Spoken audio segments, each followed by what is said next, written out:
Hello, good morning evening बाबू। दिया हुआ है 74 और 20।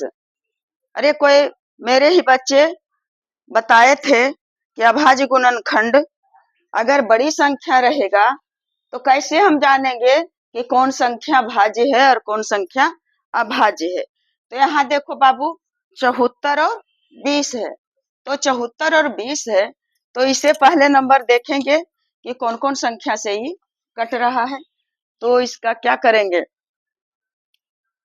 पहले जिसके इकाई स्थान पर शून्य है वह तो 2 से कटेगा ही कटेगा। तो 3 दूना 6, 7 दूना 14 और 10 दूना 20। शून्य 1 दूना 2, 7 दूना 14, 3 दूना 6, 1 7 कट गया। क्या किए, 74 20 में 2 से भाग दिए तो भागफल आ गया 3 7 1 0। फिर शून्य आ गया तो फिर 2 से कर देंगे तो क्या हो जाएगा, अच्छा 1 दूना 2 और 8 दूना 16, 1 और 5 दूना 10। यहाँ बच गया 1, 5 दूना 10। 2 2 से कटने वाला था वह कट गया। अब क्या है, 5 है इसके लास्ट में, इकाई स्थान पर 5 है तो 2 से तो नहीं कटेगा। देखते हैं 3 से कटता है कि नहीं। 5 और 1 6, 8 6 14 और 1 15। आकर के जोड़े जोड़े चारों अंक को तो आ गया 15 जो 3 से विभाजित होने वाला। तो ऐसे में 3 से विभाजित हो जाएगा तो वह भी 3 से विभाज्य हो जाएगा। क्या होगा बाबू, 3 छक 18 और 3 इकाई 3, यहाँ बच गया 2। कैसे कटेगा, हाँ यहाँ बच गया 2। 3 छक 18, यहाँ बच गया 2 पर 5 25। 3 सते 21, 3 8 24। यहाँ बच गया 1 और 3 5 15। 685 हो गया। अब देखते हैं 3 से कटेगा कि नहीं। 8 6 14 और 14 और 5 कितना होगा 19, जो कि 3 से कटने वाला नहीं है। अब 5 इकाई स्थान पर रहेगा तो 5 से जरूर कटेगा, बड़ी संख्या को ही बता रहे हैं। तो 5 से कटेगा, 5 इकाई 5, फिर 5 इकाई 5, यहाँ बचा 3, 5 सते 35 कट गया। अब 7 1 8, 7 और 1 8 और 1 9। 3 से कट जाएगा क्योंकि जोड़ के देखे तो 9 आया है। तो 3 से कटेगा तो क्या होगा, 3 तिया 9, यहाँ बच गया 3 तिया 9। तो यहाँ बच गया 2 और 3 नमा 3 तिया 9, यहाँ बच गया 2, 2 पर 7 27 और 3 नमा 27 हो गया 39 और 9 3 12।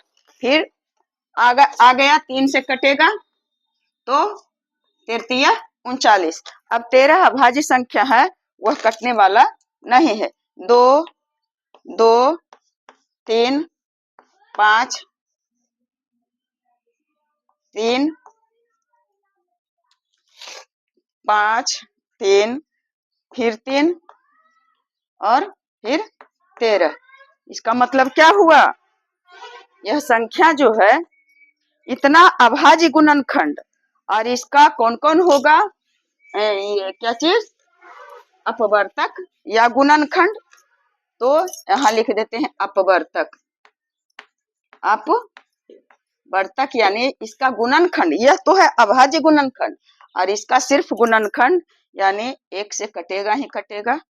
फिर देखे कि 2 से भी कटा है, फिर देखे कि 3 से भी कटा है और फिर देखे कि यह 5 से भी कटा है और फिर 13 से भी कटा। यानी जब यहाँ देख लिए कि यह संख्या एक और खुद के अलावे और सभी संख्या से कट गया तो यह अभाज्य संख्या नहीं है। फिर यहाँ है 5005, 5005, जिसके इकाई स्थान पर 5 है वह 5 से तो कटेगा ही कटेगा। तो 5 इकाई 5 0 0, 5 इकाई 5। फिर 1 है तो लगता है कैसे इसको काटेंगे, 1001 हो गया तो 2 से नहीं कटेगा, 3 से कटेगा 3 तिया 9, फिर 1, 3 तिया 9, फिर बच गया 1, 1 3 से भी नहीं कटेगा, 5 से भी नहीं कटेगा, 6 से नहीं कटेगा, यानी यह संख्या हो गया 5 और गुने 1 0 0 1। तो क्या हो गया, यह भी संख्या अभाज्य संख्या नहीं है, क्योंकि 1 से तो ये कटेगा ही कटेगा, 5 से भी कटा और 1001 से भी कटा, और खुद यह जो रहेगा उससे भी कटेगा। जान रहे हैं, सिर्फ इसका अभाज्य गुणनखंड कर रहे हैं, यह जानने के लिए कि कौन संख्या मतलब अभाज्य संख्या है कि नहीं, बड़ी संख्या है तो कैसे जानेंगे। अब है 1567, 1567। अब 7 छो 13 और 13 और 15 जोड़ देंगे, 7 छो 13 15, 5 3 8, 1 1 2, जो 3 से नहीं कटेगा, 3 से नहीं कटेगा, ये 4 से 4 इकाई 4, यहाँ बच गया 4 4 32 4 9 36, 4 से भी नहीं कटेगा, 5 से नहीं कटेगा, 6 से भी नहीं कटेगा, 7 छो 13 और 13 और 15, 6 से भी नहीं कटेगा, 7 से देखते हैं कि कटता है कि नहीं, 1 5 और 6 7, 7 से कटता है कि नहीं, 7 दूना 14, यहाँ बच गया 1, 7 दूनी 14, यहाँ बच गया 2, और 7 से भी नहीं कटा। देखते हैं कि 13 से 13 से देखते हैं लगा करके, 15 और 67 में 13 से लगा करके देखते हैं कि कटता है कि नहीं, यहाँ बच गया 2, अब 13 दूना 26, कट गया, नहीं कटा, तो नहीं कट गया है, तो 17 से देखते हैं लगा करके, 14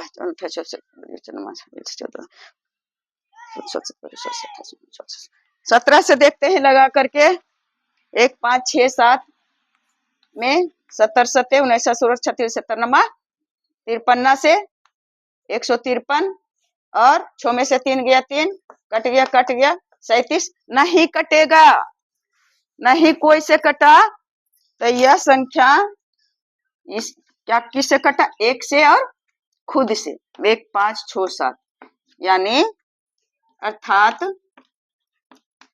क्या है, अभाज्य संख्या है,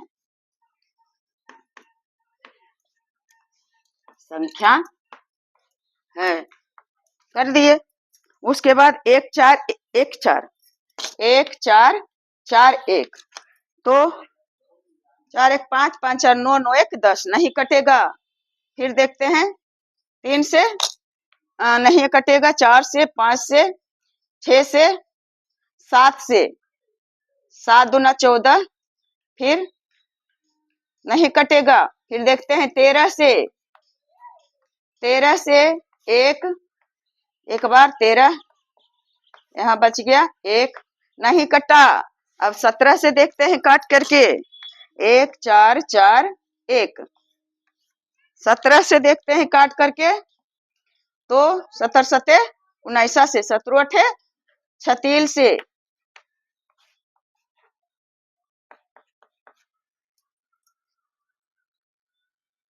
नहीं कटा, 17 34 17 कामन, नहीं कटा। 81 कौन में आता है, 9 नमा 81, 9 से भी नहीं है कटेगा, 9 9 4 9 5 14, 9 6 54, नहीं कटेगा। तो यह भी लगता है कि 1 और 1 4 4 1, ये जो दोनों है, यह क्या हुआ, अभाज्य संख्या